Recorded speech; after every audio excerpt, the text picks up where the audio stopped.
कुछ क्वेश्चंस हम लोग देखते हैं जो इतना दिन से हम लोग रेकरेंस रिलेशन को सॉल्व कर रहे हैं, टाइम कॉम्प्लेक्सिटी फाइंड आउट कर रहे हैं, तो एक्चुअल क्वेश्चन अगर दिख जाए तो कैसे इंप्लीमेंट करना है। ठीक, कुछ क्वेश्चंस को देखते हैं। मान लो क्वेश्चन ऐसा है,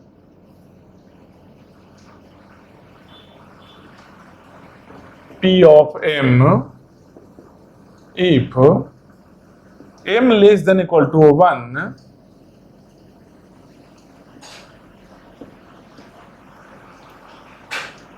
return m else return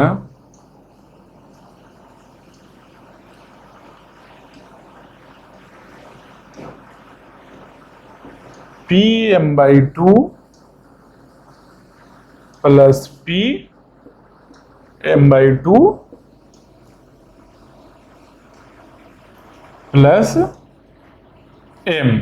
मान लो ऐसा कुछ है, तो इसका टाइम कॉम्प्लेक्सिटी अगर फाइंड आउट करना रहे तो कैसे करोगे,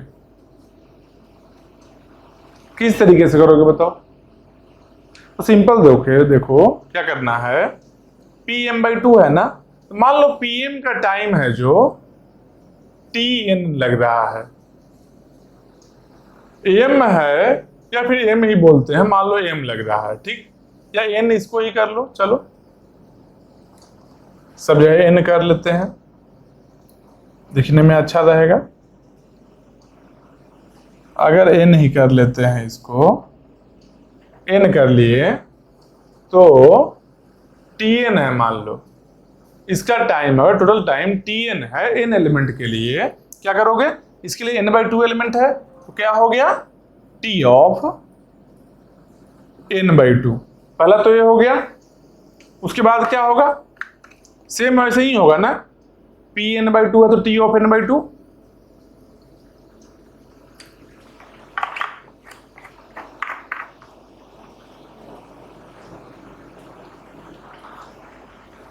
tn by 2 इसके लिए, फिर इसके लिए क्या हो गया tn by 2।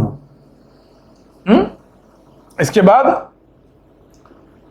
n है, क्या करोगे, तीनों को ऐड कर दोगे ना, इस तीनों को ऐड करोगे ना, क्या ऐड करने पर बनेगा tn by 2, tn by 2, यहां क्या बन गया 2t n by 2 plus n कितना बन गया। देखो इसको मास्टर थ्योरम में अगर सॉल्व करते हैं तो क्या होगा, a equal to 2, b equal to 2, log a base b 1 बन जाएगा, मतलब कि n बन गया, फंक्शन भी n है, मतलब कि आंसर क्या हो गया theta of n log n, function into log n। Master theorem से सॉल्व हो गया इजीली, ए आंसर होगा ना, ए आंसर गलत है, समझ रहे हो बात को। इस टाइप का प्रोग्राम लिखा रहे अगर, तो ऐसे दिमाग लगाकर गलती नहीं कर बैठना, गलत है वो आंसर, समझ रहे हो। इसके लिए tn by 2, इसके लिए tn by 2 प्लस इसके लिए n ऐड करके बना लिए, आंसर गलत है, ऐसा नहीं करना है। देखो जब n एलिमेंट है तो tn टाइम लगा, सही बात है, n by 2 एलिमेंट है तो tn by 2 लगेगा, सही बात है भाई, n by 2 एलिमेंट है तो tn by 2 टाइम लगेगा, ये भी सही बात है।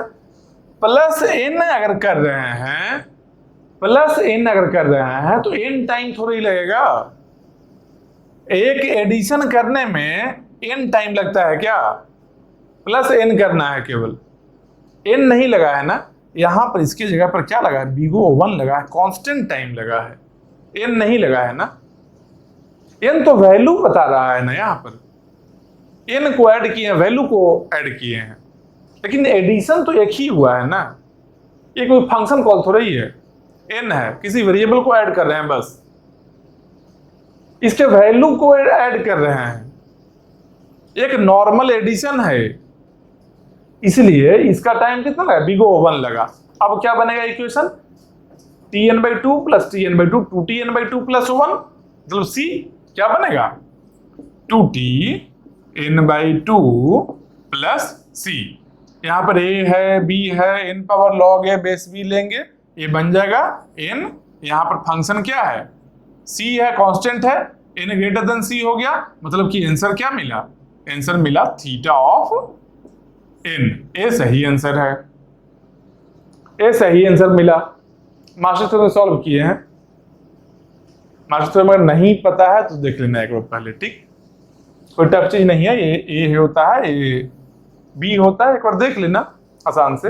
n power log a base b ऐसा करते हैं और यहाँ जो फंक्शन होता है उससे कंपेयर करते हैं, जो ग्रेटर है तो आंसर हो जाएगा, और अगर इक्वल है तो log n टाइम्स मल्टीप्लाई करते हैं जैसे वहां पर किए थे।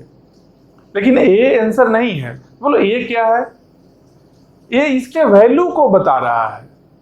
अगर इसके वैल्यू को फाइंड आउट करना रहे, ये एक्चुअली टाइम कॉम्प्लेक्सिटी जो है जो यही है, और ये जो पहले फाइंड आउट कर लिए थे ये वैल्यू था,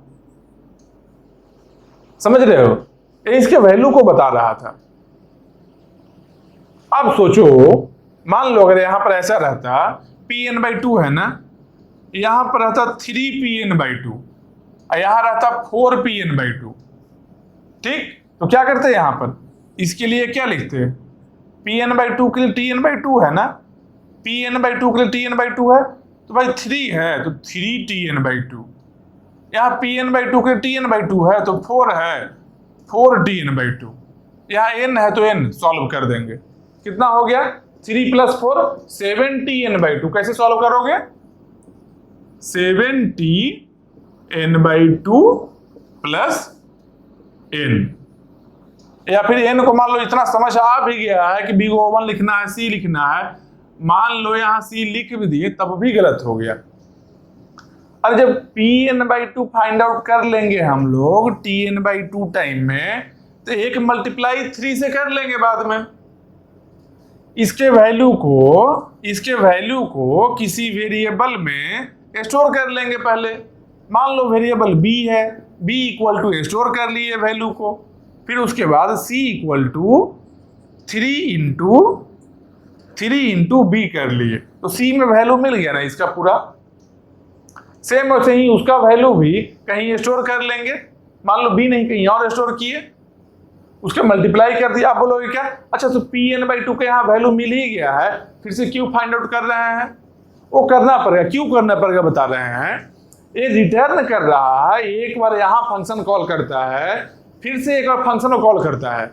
ये प्रोग्राम का मन है जितना बार फंक्शन कॉल करे, फंक्शन कॉल के काउंट को कम नहीं हम कर सकते हैं, जितना टाइम से फंक्शन कॉल करेगा वो हमको सॉल्व करना ही पड़ेगा। लेकिन ये जो मल्टीप्लिकेशन है, सब जो एक्स्ट्रा में रहेगा, इसको तो बाद में हम कर सकते हैं, इसमें टाइम क्यों बर्बाद करें, ये कांस्टेंट टाइम में हो जाएगा। मतलब क्या इक्वेशन बनेगा, 2tn/2 प्लस मान लो इसके लिए b को 1 लगा और कुछ करेंगे, सब में b को 1 लगेगा, 2tn/2 प्लस c के फॉर्मेट में आएगा, यही फॉर्मेट में आएगा, ये समझ रहे हो। ये सब मल्टीप्लाई, ये सब देखकर उल्टा नहीं कर देना है कहीं, ऐसा नहीं कि देख लिए सब कुछ और करके बैठ गए हैं, ऐसा नहीं है। यहाँ लेंगे पहले, इसको सॉल्व करेंगे, इसको स्टोर करेंगे एक वेरिएबल में, b वेरिएबल में, और फिर c = 3 × b कर लेंगे, इसका वैल्यू मिल जाएगा हम लोग को। वैसे ही मान लो d वेरिएबल में इसको स्टोर कर लिए, d वेरिएबल में, e वेरिएबल में 4 है ना वहां पर, हाँ, तो क्या हो गया 4 × क्या कर लिए, d कर लिए, तो e में हम लोग का वैल्यू मिल गया। समझ रहे हो बात को। और लास्ट में रिटर्न क्या करेंगे, रिटर्न c + d + n, ऐसा कुछ आ गया, रिटर्न हो गया वैल्यू, यही तो करना था। इस टाइप से सॉल्व करना है, उल्टा पुल्टा नहीं कर देना कुछ भी, ठीक ना। हाँ, कहीं कोई फंक्शन दिया रहे तब करना है, कोई फंक्शन अगर दिया रहे किसी टाइप में, तो फंक्शन को नॉर्मली जैसे सॉल्व करते हैं वैसे ही करना है फंक्शन को।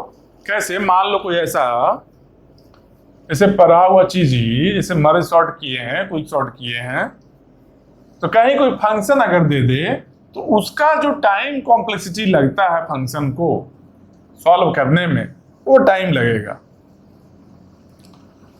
जो एक्चुअल टाइम फंक्शन को सॉल्व करने में लगता है वो टाइम लगेगा, उसके साथ ये नहीं करना है कि उसको कट नहीं करना है, नहीं तो गलत हो जाएगा। एकदम आराम से शांति दिमाग से सॉल्व करना है, समझो बता, ऐसे नहीं सब कुछ पढ़ा हुआ और गलती कर बैठना कहीं पर जाकर, ऐसा नहीं करना है।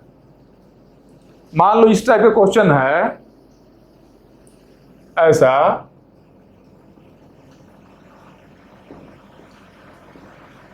मर्ज सॉर्ट n/2 इसके लिए 2 बार मर्ज किए है ना, मर्ज सॉर्ट n/2 एक बार किए, एक बार और मर्ज सॉर्ट n/2 किए, एक बार और मर्ज किए, इस दोनों को मर्ज किए हैं। मान लो एक बार मर्ज किए हैं n/2 को मर्ज किए हैं, तो इसमें जो टाइम लगा है, जो एक्चुअल टाइम लगेगा, मान लो n/2 नहीं है, मर्ज सॉर्ट ऑफ केवल n एलिमेंट्स ही है, merge sort of n elements है, अगर इसमें क्या है, merge sort of n elements है तो मर्ज सॉर्ट एक बार किए n/2 एलिमेंट के लिए, फिर n/2 एलिमेंट के लिए, फिर मर्ज किए हैं। इसमें टाइम एक्चुअली पूरे फाइंड करेंगे। क्या मर्ज सॉर्ट है ना, n/2 एलिमेंट्स के लिए कितना लगा, अगर n एलिमेंट्स में अगर टाइम tn लगता है, इसमें कितना लगा, इसमें लगा tn/2, इसमें भी कितना लगा tn/2, इसमें कितना लगा, मर्ज करना है n/2 n टाइम लगता है मर्जिंग में, टोटल n एलिमेंट्स है, तो मतलब कि यहां लगा बिगो n, टोटल क्या हो गया, इसको ऐड करेंगे, सबको ऐड कर लेंगे, तब क्या बनेगा 2tn/2 प्लस n। इसको सॉल्व कर लेंगे, कितना आएगा, दोनों इक्वल आएगा, देखो a इतना है b इतना है, इक्वल आएगा, मतलब कि n log n। यही आना भी चाहिए था, मर्ज सॉर्ट का प्रोग्राम है, यही आना चाहिए था। कोई नेम अगर गिवन रहे, जैसे मर्ज सॉर्ट है, तो मर्ज सॉर्ट के लिए मर्ज एल्गो हम यूज करते हैं, इसका टाइम पता होना चाहिए, समझ रहे हो। मान लो कहीं क्विक सॉर्ट का दे दे, अगर क्विक सॉर्ट के लिए दे दे n, अगर quick sort a i m-1, फिर quick sort a m+1 up to j। मान लो इस पूरे वैल्यू को n/2 कर दिया है, इस पूरे वैल्यू को भी n/2 कर दिया है, और एक और यहां पर पार्टीशन एल्गो लगा दिया था, पार्टीशन ऑफ n अगर किया हुआ था, मान लो पार्टीशन एल्गो लगाया हुआ, तो क्या करेंगे यहां पर, मान लो इसका टाइम tn है, तो पार्टीशन का टाइम कितना हो गया, पार्टीशन करने का टाइम कितना हो गया, n टाइम में करते हैं हम लोग, a टाइम हो गया n, इसका टाइम कितना हो गया tn/2, इसके लिए भी tn/2, 2tn/2 प्लस n, ये ऐड करके सॉल्व कर लेंगे, वही आंसर आएगा n log n का फॉर्मेट में। तो इस टाइप का क्वेश्चन रहे कहीं तो गलती नहीं कर बैठना, ऐसा नहीं कुछ तो कुछ कर दिए, कहीं मान लो एक और फंक्शन ऐसा यूज कर दे, क्या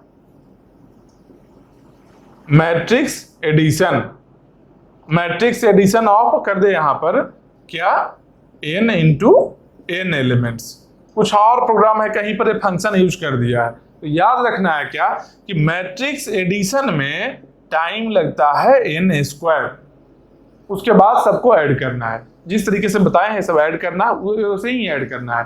रिटर्न में अगर कुछ लिखा रहे, अगर रिटर्न में मान लो कोई टर्म है +n², तो n² टाइम मत ऐड कर देना। मान लो रिटर्न में कोई फंक्शन कॉल ऐसा है p of n/2 plus n², तो अगर p ऑफ n का टाइम अगर tn लग रहा है, तो इसका टाइम क्या हो गया, इसका टाइम होगा t of n/2 plus n² मत कर देना, क्योंकि n कोई वेरिएबल है, इसका स्क्वायर करके ऐड करना है, तो स्क्वायर करके ऐड करने में टाइम तो कांस्टेंट लगा है ना, मतलब क्या हो गया, इतना प्लस c हो गया। कहीं भी रिटर्न में एन स्क्वायर के फॉर्मेट रहे या फिर एन रहे, एन क्यूब रहे, कुछ भी ऐसा रहे, इसको ऐड नहीं करना है, याद रखना। क्यों? क्योंकि एक सिंपल एडिशन जैसा काम कर रहा है। हाँ, ऐसा कोई फंक्शन कॉल रहे अगर तब करना है। जैसे क्या, मैट्रिक्स मल्टीप्लिकेशन अगर दे दिया है, अगर ऐसा रहे तो करना है, एन स्क्वायर टाइम लगेगा एडिशन करने में मैट्रिक्स का, समझ रहे हो।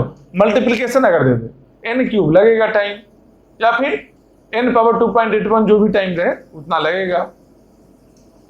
ये चीज को ध्यान देना कि क्या एक्चुअल फंक्शन है। फंक्शन है, फंक्शन का टाइम लगता है। जो फंक्शन हम लोग कर रहे हैं, जो रिकर्सिव कॉल में, रिकर्सन में फंक्शन को कॉल किए हैं, तो फंक्शन कॉलिंग का टाइम लगता है, समझ रहे हो बात को। लेकिन कुछ ऐड बैड अगर करना है, एन, एन स्क्वायर, n/2 ऐसा कुछ भी, उसमें नहीं टाइम लगता है, इसलिए वैसा गलती मत करना। बस यही है। इसके बाद में सॉर्टिंग टेक्निक बताएंगे नेक्स्ट क्लास में। नेक्स्ट क्लास में सॉर्टिंग टेक्निक बताएंगे। उसका नाम क्या है? उसका बच्चा वाला नाम है बबल सॉर्ट। उसका नाम है बच्चा वाला क्या है? Bubble sort. सॉर्टिंग टेक्निक कुछ बचा हुआ है, वही सब बताएंगे। बबल सॉर्ट होता है, सिलेक्शन सॉर्ट होता है, इंसर्शन सॉर्ट होता है। इंसर्शन सॉर्ट याद है ना, जब ऑलरेडी सॉर्टेड एलिमेंट के लिए करते थे, बताए थे एक दिन। कैसे करते हैं वो बताएंगे। जब क्विक सॉर्ट में बताए थे ना कि ऑलरेडी सॉर्टेड जब रहेगा तो quick sort n square time लेता है, लेकिन इंसर्शन सॉर्ट केवल n टाइम में काम करेगा। तो अभी बताएंगे, यही सब सॉर्टिंग टेक्निक अभी आने वाला है। क्या है? बबल सॉर्ट बताएंगे, इसके बाद में सिलेक्शन सॉर्ट बताएंगे, इसके बाद में सिलेक्शन T नहीं L, सिलेक्शन सॉर्ट बताएंगे, उसके बाद में इंसर्शन सॉर्ट बताएंगे, और उसके बाद में आएगा हीप सॉर्टिंग। उसके बाद में आएगा हीप सॉर्ट। और हीप सॉर्ट जैसे इंड हुआ, उसके बाद सब सॉर्टिंग टेक्निक को एक बार कंपेयर करके डिवाइड एंड कर खत्म। समझ रहे हो? बस यही, इसको देख लेना है। आगे करेंगे इसका नेक्स्ट क्लास में।